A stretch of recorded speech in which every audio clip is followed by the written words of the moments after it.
Hey, my name is ShawNshawN. I sell art on ShawNshawN.co and screenwriting on ShawNshawNacting.com and specials on eBay. Today we're going to review Wonder Woman 1984 or 84.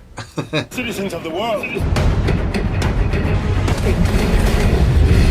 So this is a sequel of Wonder Woman that came out in 2017. The director is Patty Jenkins, again from the first one. Time is 2 hours, 31 minutes, so a little long. It could have probably been trimmed back an hour. Not an hour, but maybe 20 minutes out, I think. Actors are Gal Gadot as Wonder Woman, Diana Prince. Chris Pine plays Steve Taylor. Kristen Wiig plays Barbara Minerva. Pedro Pascal plays Maxwell Lord. So the crux of the story is this mysterious artifact shows up at the Smithsonian where Diana and Minerva work. And Minerva's this brand new gemologist and she's kind of in charge of the artifact. She runs into this guy called Maxwell Lord and he kind of sweet talks her, says, hey, I want to borrow the stone. He kind of steals the stone because she's like, no, we can't really lend it out. And it turns out he's kind of had been getting this stone from somewhere, I think in the Mayans. He's up to no good. So it turns out to be a witch stone, which they kind of find out right away because some guy walks by, grabs the stone and said, oh, it's a witch stone. Okay, I wish for a coffee. And a coffee shows up right away. And they're like, oh, that's interesting. And Diana Prince, she wishes for her old love to come back, Steve Trevor.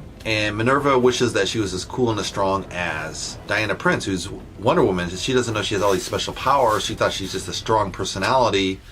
And so she gains a lot of power and it goes to her head. So it's kind of interesting. So they get basically waylaid by their own wishes of this stone. The guy that steals it, Maxwell Lord, he takes the smartest approach. Instead of wishing for one wish, he takes the one wish and wishes he's the wishing stone. So then all the power from the wishing stone comes to him. Anyone that asks him a wish, he can grant them a wish. And then he gets something in return. So he goes around and kind of convinces people to wish for something that he actually wants. And then he takes the power on top of it. So it goes from each different place he goes to. He goes to a fancy oil. He goes to his partner who's invested. He's almost broke, gets a lot of power and then steals his shares out. And so then he has control of his company. He's a little bit rich. He goes to an oil prince in Cairo and he switches the oil wealth for, this fantastical empire that's going to start again, which is totally unrealistic. But all of a sudden this magical wall appears and this empire from prehistoric, well not prehistoric, but dating back to the 600s or something arises. And so all these weird events start to happen because of his wishing power, and he meets with the president, and so his power just keeps spinning. So you're wondering, how is Wonder Woman going to stop him? So that's kind of the crux of the story. And also Minerva, who gets more and more powerful and eventually turns against Wonder Woman. So has a lot of powerful CGI, a lot of fun, swinging around, a lot of special effects, obviously. I didn't like it as well as the first one. It's always a challenge when you do a sequel if it's going to live up to the original one. The original one had this hidden power until Wonder Woman kind of steps out on the battlefield, and then it's just totally badass at that point, where she takes on this machine gun alley, which no one can beat, and thousands of men died. And in this one, she doesn't really face an enemy like that. She just fights a battle, wins a battle, fights a battle, wins a battle. She does have some adversity, but not a lot.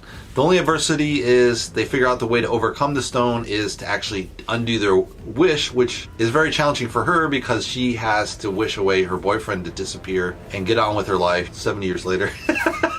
From World War I, it's like, only in a movie you'd be that heartbroken that long, right? But, it works in a movie form from the last movie. You just kind of overlook that. But in a reality world, she would have got over the guy in 10 years probably, at least. And Minerva has to give up her power. Minerva obviously doesn't want to give up her power. She was this weak woman before, but now she's become kind of an egomaniac. So Wonder Woman has to challenge her to give up her power. She doesn't want to give it up. So you have this twists and turns of convincing people to stop their own power. One thing I would say is in one way, the wishing power is kind of a lazy plot device in the sense you wish it and then you can undo it with a counter wish. So it's kind of like all you do is convince people to counter wish. Doesn't matter what kind of battles you fight or anything. You just have to meet the guy and say, wish against what you originally wished, and here's why.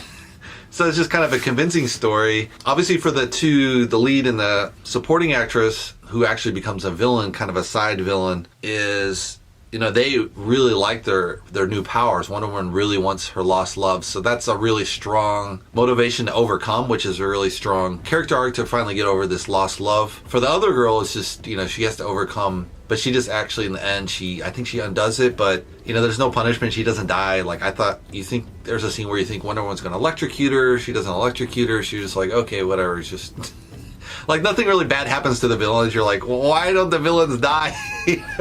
Especially with the lead villain who's the worst person ever. He has a son, but then he's just like this worst person ever. You totally expect in the end that his son's gonna die. You know, it's kind of sacrifice for him to realize what he really had, but his son doesn't die, so you're just like, okay, he almost destroyed the whole world with nuclear weapons and everything, but hey, we forgive the villain.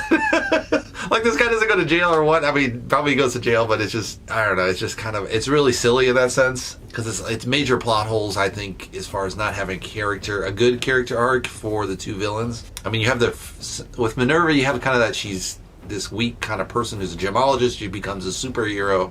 So that's kind of, but then you kind of have to bring it back where she dies, or you know, when she renounces, she learns something. You don't really feel like she learns something. She just kind of goes from a weak to a strong person.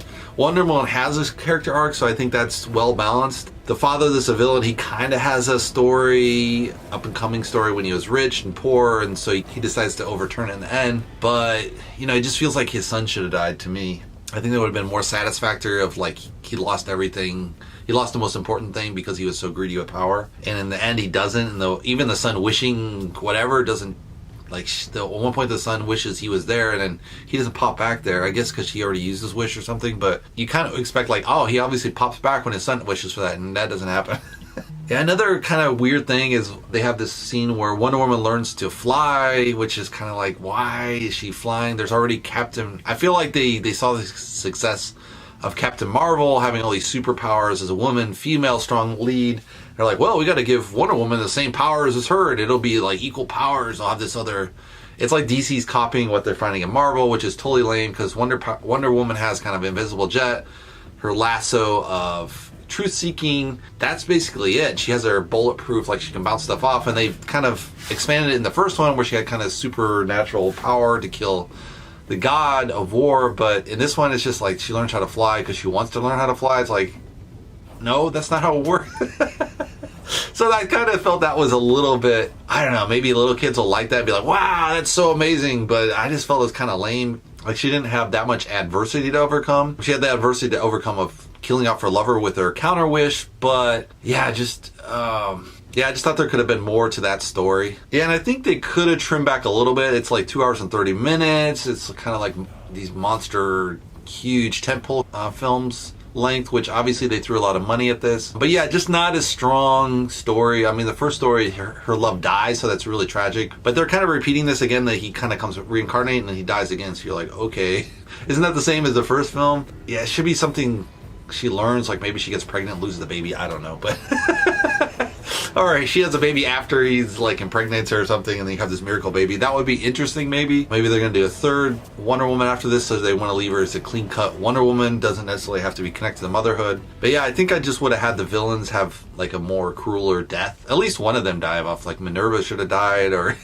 the villain should have died. It's like no one dies. It's like, what's going on, you know? Just a little bit too positive. I think it was just a little bit too feel good versus you have to have a little tragedy to balance out the goodness. And that would have had a lot more impact. I think if Minerva had died, it would have led a lot more kind of Wonder Woman be more guarded after that. Maybe she'd be careful with her friends and be more careful of them because she hadn't really reached out to Minerva and she kind of blew her off, and then now she's, you know, only noticed her because she was a superhero, super villain, right? So there's some story, and they kind of threw out the theme earlier of, you know, cheating doesn't pay, which is fine, but yeah, it just would have been, I think, a little stronger, especially this kind of lazy plot device where you wish something and you counter wish, so it's like, oh, you just have to counter wish the end.